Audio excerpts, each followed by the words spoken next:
Los objetivos de esta charla, que me pidieron que los pusiera en la presentación, es que valoremos el ultrasonido en la patología tiroidea. Caracterizar los nódulos tiroideos por ultrasonido, hablar de la importancia del informe ecográfico de estos nódulos tiroideos, conocer los consensos internacionales y la correlación anatomopatológica. En general, el tiroides, que es una glándula que es muy fácil de examinar por vía ecográfica, dada su posición superficial, tiene una prevalencia de nódulos inaparentes que cuando hacemos ultrasonido en un 20 o un 76% aparecen estos nódulos, y ese porcentaje es similar a lo que se encuentra en las autopsias. Ahora, de estos pacientes que tienen un nódulo, el 20 al 40% tienen otro nódulo que se ve solo el ultrasonido. Los nódulos tiroideos son más frecuentes en la gente mayor, en las mujeres, en la gente deficitaria de yodo, que ya en nuestro país es casi inexistente este problema por la elevación de la sal, y en personas expuestas a radiación, especialmente durante la infancia. Esto que les voy a mostrar ahora es como un informe que habitualmente me ha llegado a mí de pacientes que se han hecho ecografías anteriores y que, por ejemplo, vemos que indican el tamaño y la forma que es normal, la presencia de nódulos, dan una medida, dicen que hay quistes y que no se observan adenopatías. Primero, cuando uno dice no se observan, está hablando de que entre ellas las adenopatías no se ven. Yo les pediría a los colegas que esas cosas que son importantes en nuestro lenguaje las corrijan. Es no se observa, porque nosotros estamos observando, no entre ellas. Y cuando uno escribe, pone su firma, no habla tan bien de la persona que está escribiendo, que está dictando, y por lo tanto tratar de evitar esos errores o corregírselos a la secretaria. Y en la impresión diagnóstica, bocio difuso multinodular. Esta conclusión es que ustedes no se imaginan lo frecuentemente que se usa. No existe el bocio difuso multinodular. O es difuso o es multinodular. Esto es algo que yo creo que los radiólogos nos tenemos que preocupar, porque nosotros estamos haciendo un examen de apoyo al clínico. El clínico sabe mucho, no tenemos que menospreciarlo. Entonces, por lo tanto, nosotros, si vamos a entregarle un informe que lo ayude y lo apoye, tenemos que mostrar un lenguaje que se condiga con que nosotros también sabemos de la patología del tiroides. O es difuso o es multinodular. Los bocios nodulares pueden ser uninodulares o multinodulares. Y la otra frase que corona estos informes es completar con cintigrama. Esto, por favor, erradíquenlo de todos los esquemas que puedan tener, porque el cintigrama tiroideo tiene dos indicaciones solamente, entre los cuales, obviamente, lo pide el clínico, no nosotros, es cuando tiene una TSH que está frenada. La mayoría de las veces nosotros vamos a ver pacientes que vienen a hacerse una ecografía porque están hipotiroideos, por lo tanto no tiene ninguna indicación el cintigrama. Esto ya no es parte del lenguaje que nosotros tenemos que usar en nuestros informes. Ese informe anterior decía que tenía 3 quistes. Ahí tenemos 3 quistes. Y decía que tenía nódulos coloideos, nódulos sólidos. Ahí tenemos nódulos. Ahí también tenemos nódulos. Ese informe no discriminaba entre estos dos pacientes que tienen patologías totalmente distintas. Por lo tanto, nuestro informe tiene que hacer que se discrimine entre las distintas patologías y que el informe que nosotros le entreguemos al clínico le ayude a hacer un diagnóstico diferencial, le ayude, porque nosotros somos apoyo y no se nos tiene que olvidar eso. La ecotomografía tiroidea la solicita ¿por qué el clínico? Porque tiene un nódulo palpable ese paciente, porque tiene bocio,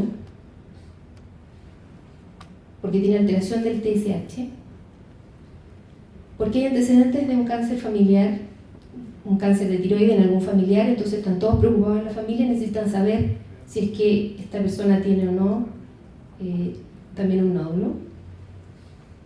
porque estamos buscando el primario porque se encontraron metástasis cervicales, o simplemente por chequeo. Ahora, ¿por qué el clínico solicita una ecografía de tiroides y no solicita otro examen? Porque la ecografía ha demostrado ser el mejor método para estudiar tiroides. Cuando el paciente tiene un nódulo palpable, ¿qué es lo que está pidiendo el clínico? Que lo caractericemos. Eso significa que le tenemos que dar todas las características del nódulo que él no puede ver con la palpación. Si no hay nódulo palpable, él lo que quiere saber es si hay un nódulo o no, es decir, pesquisarlo, y si hay, caracterizarlo. Tenemos que saber que las patologías benignas y malignas pueden causar nódulos, por lo tanto, ese es el diagnóstico diferencial que además él necesita saber. Ahora, la ecografía tiroidea necesita un ecógrafo de alta resolución con tecnología, ojalá digital, con transductores de alta resolución entre 10 y 14 MHz y con Doppler. Como ustedes ya vieron todas las imágenes lindas que les han mostrado los doctores antes, el Doppler es una herramienta muy importante, nos ayuda. Ahora sí, tenemos que considerar que el paciente tiene que estar en decúbito supino con hiperextensión cervical, sobre todo por nuestra morfología como chileno. El cuello es corto, entonces tenemos que extender el cuello, si no, no vamos a ver bien el tiroides, no lo vamos a ver completo. Aún así, pidiéndole a algunos pacientes que estiren mucho el cuello, cuesta harto mirar hasta abajo. La otra cosa importante es que el examinador sea una persona que tenga experiencia en tiroides. Es bien complicado el tema del tiroides, es una patología muy prevalente, pero hay que tener buen ojo, hay que saber, hay que tener experiencia, porque si no se pueden informar cosas que no hay, o pueden pasar por alto cosas que sí hay. Por lo tanto, la recomendación es que lo haga una persona que se dedica al tema. Y la otra cosa es el informe completo. El informe completo es el que le va a servir al endocrinólogo, o si no, tengan por seguro que va a pedir otro examen. Ahora, como en los informes ecográficos, al igual que en mama, se ha producido mucho conflicto por el vocabulario que se usa, la terminología lleva a que no sean bien entendidos a lo mejor los informes, es que, y esto pasa en todo el mundo, se hizo un consenso en el año 2014 en que participaron 14 especialistas, entre ellos otorrinos, endocrinólogos, anatomopatólogos, oncólogos, radiólogos, que se juntaron para determinar un consenso en qué es lo que había que poner en el informe ecográfico, en qué nos teníamos que fijar. Y este consenso, que salió publicado en la revista Tiroides de 2014, nos habla de que primero tenemos que partir con una descripción general de la glándula. Tenemos que hablar del volumen de la glándula, es decir, si está un tiroides normal, pequeño o tiene bocio, cómo está la ecogenicidad y cómo está la vascularización de ese tiroides. Después tenemos que ver si es que hay nódulos o no, caracterizarlos. ¿Para qué? Para poder ver en qué grupo de riesgo cae ese nódulo. Tenemos que entregar imágenes de lo que nosotros hicimos como examen, entregar una imagen para que así, varias imágenes, para que así el clínico tenga la idea de lo que nosotros les estamos explicando. Lamentablemente los clínicos de repente creen que hacen diagnóstico con las imágenes y que ven a veces más que lo que nosotros vemos en el estudio dinámico. Ahí están equivocados. Pero es muy importante que ustedes entreguen un buen informe y con eso lo van a creer.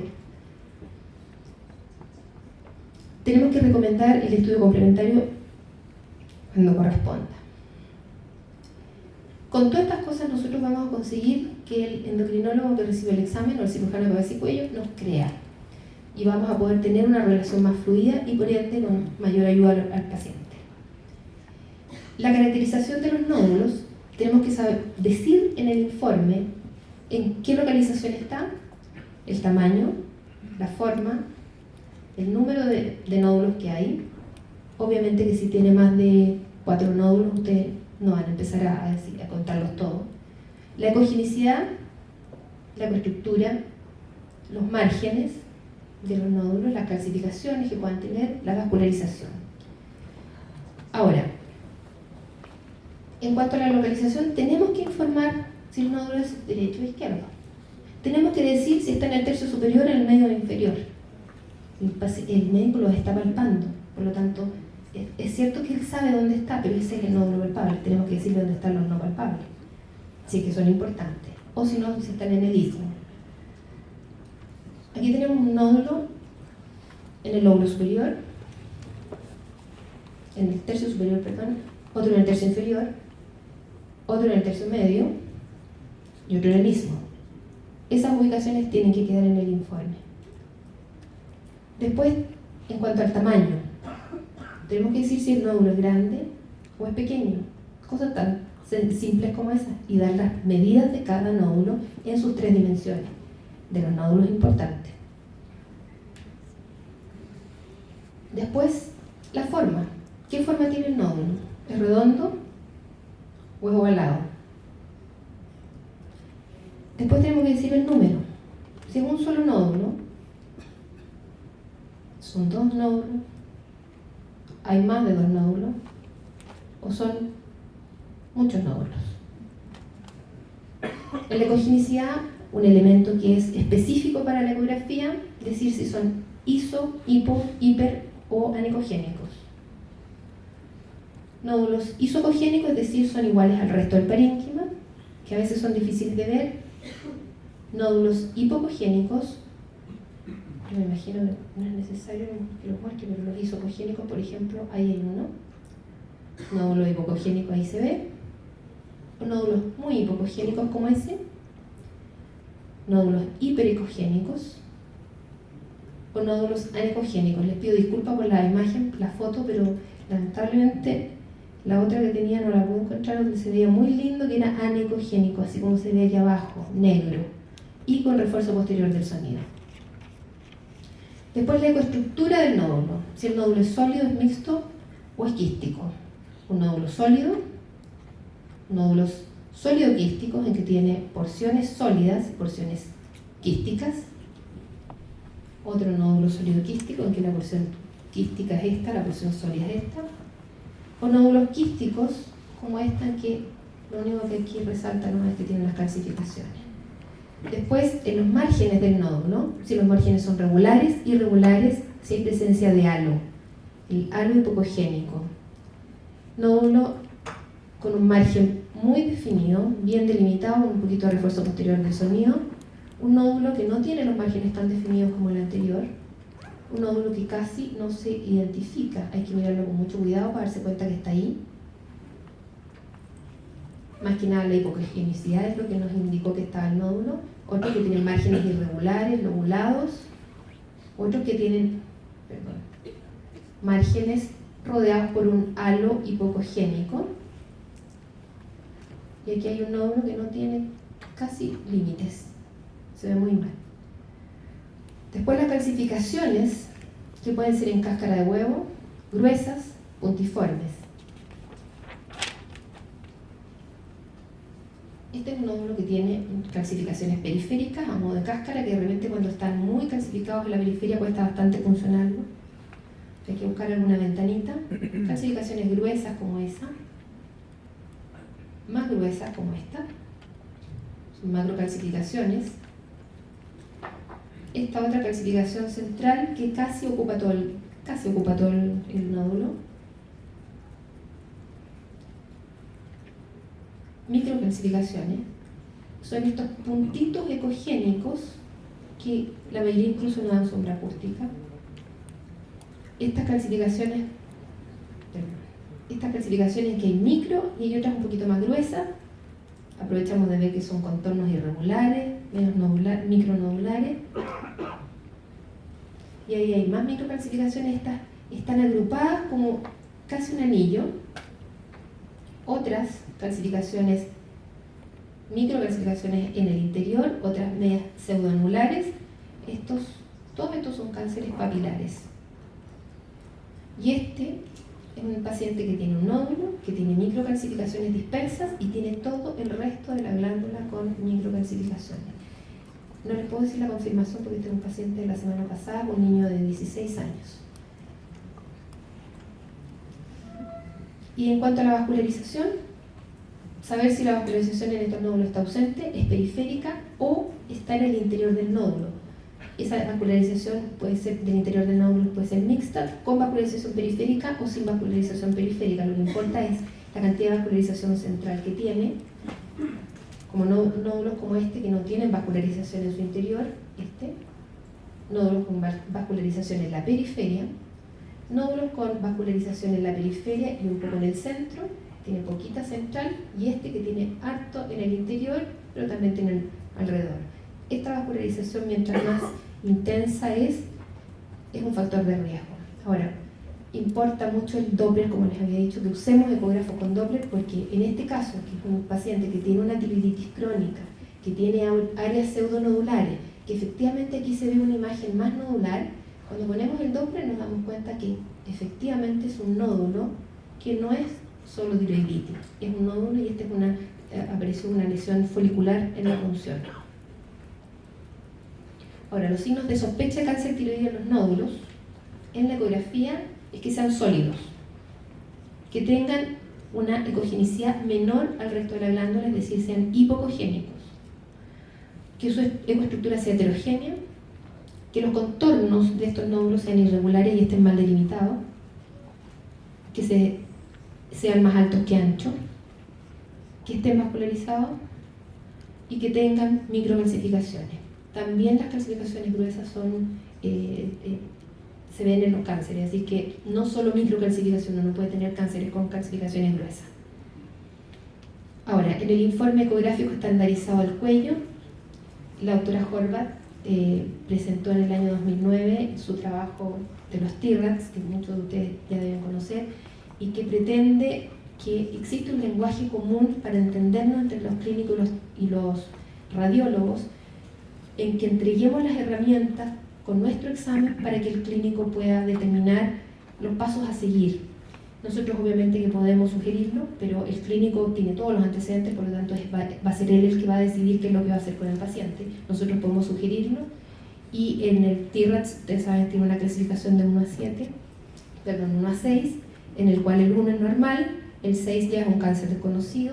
¿Y qué es lo que nos va a interesar en la práctica diaria?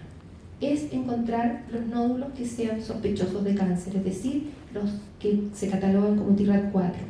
Usemos o no usemos la clasificación, lo importante es que nosotros nos preocupemos de entregar en el informe los datos para que el endocrinólogo sí sepa de qué estamos hablando.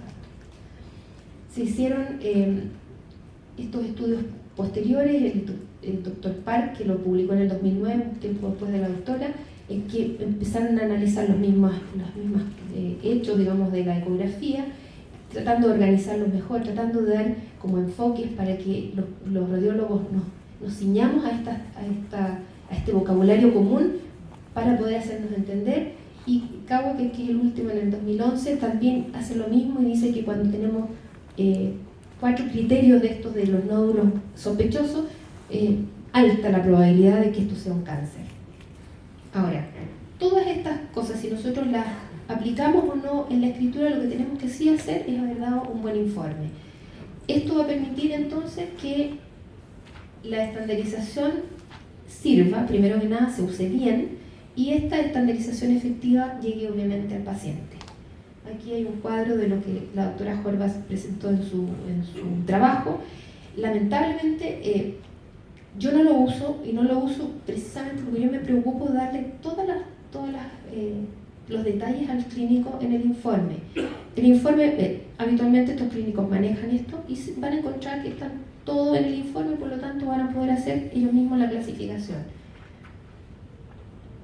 Ahora, quiero mostrarles a ustedes una correlación entre la imagen de la ecografía y la patología de casos que yo he visto. Este caso es un nódulo hipocogénico con contornos irregulares, algo heterogéneo, que no tenía microcalcificaciones, pero sí está bastante vascularizado, y que resultó ser este cáncer papilar, variedad folicular, y esa es la anatomía patológica.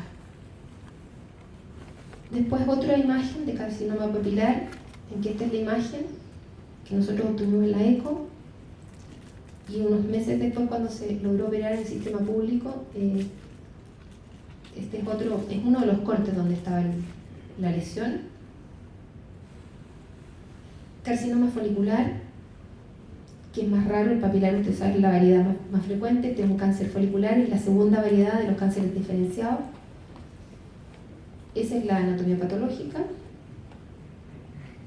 Adenoma folicular, que es un nódulo hipocogénico, heterogéneo, es un TIRAD4, o sea, igual teníamos que funcionarlo, pero el resultado fue un adenoma folicular. Este paciente se operó, las lesiones foliculares generalmente no basta hacer función, es necesario hacer la cirugía para poder sacar la pieza completa y saber realmente si es un carcinoma o es una lesión benigna folicular. Ahora, hay nuevas tecnologías que nos ayudan en el trabajo diario de ecografía. Lamentablemente no todos los centros tenemos estas tecnologías, pero sí es importante que lo que tenemos lo usemos bien.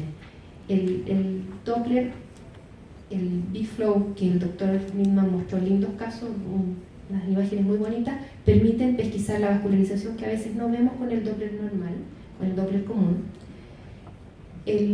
Cuando nuestros equipos tienen armónicas también vamos a ver mejor las lesiones, sobre todo profundas.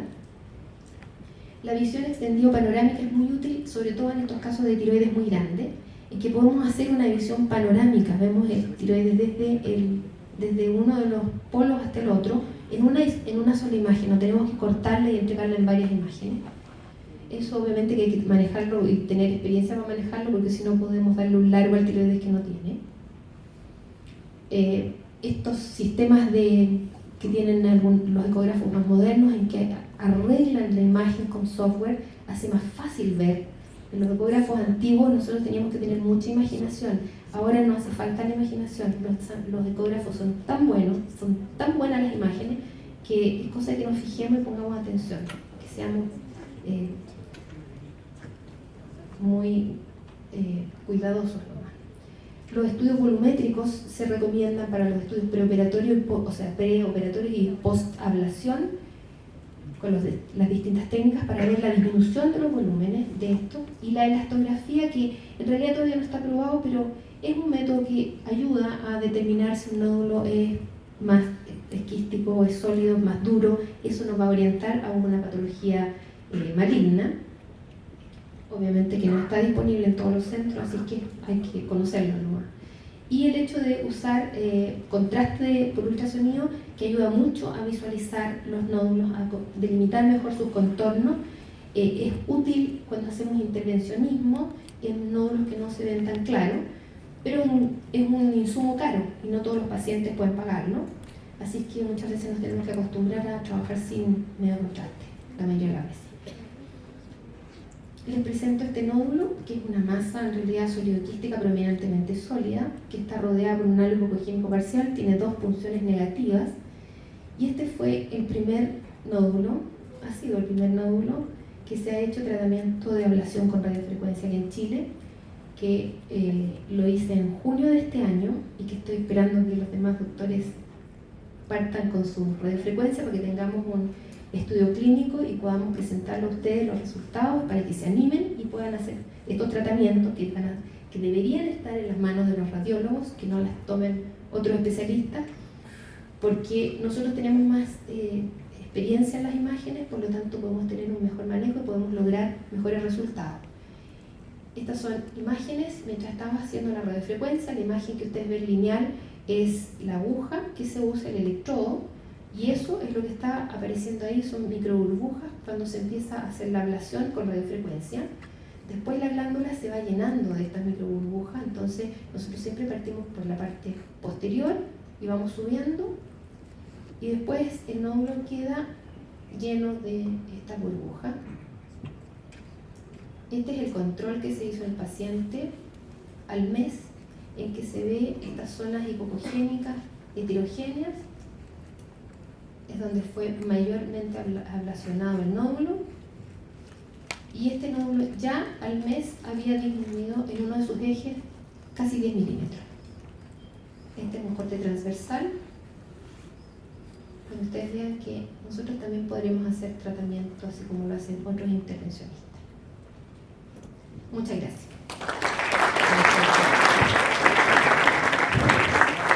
Muchas gracias, doctora. Bueno, el próximo conferencista soy Yo, doctor